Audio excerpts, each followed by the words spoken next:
अगर आप भी चाहते हैं नए वीडियो एवं नए ऑडियो देखने एवं सुनने के लिए तो हमारे गोल्ड स्टूडियो चैनल को सब्सक्राइब जरूर करें एवं बेल आइकन दबाना ना भूलें।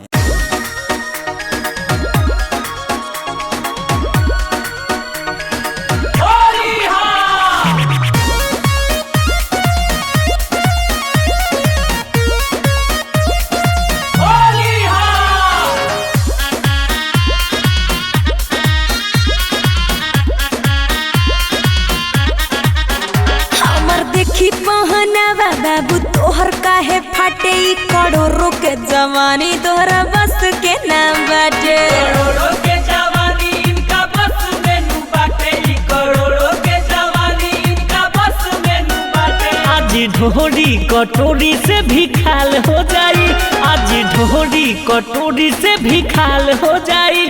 52 गज के तोरे लहंगा लाले लाल हो जाई, 52 गज के तोरे लहंगा लाले लाल हो जाई।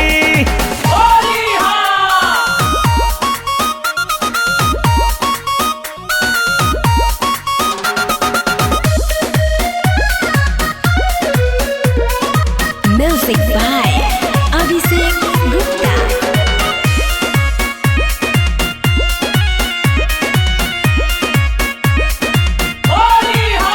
पूरा होली में चोली से रंग है टपकी, हमें फीका कलर ना हमारा पचपकी। चोन्हा कहर नहीं ता बवाल हो जाई, चोन्हा कहर नहीं ता बवाल हो जाई। 52 गज के तोड़े लहंगा लाले लाल हो जाई, 52 गज के तोड़े लहंगा लाले लाल हो जाई।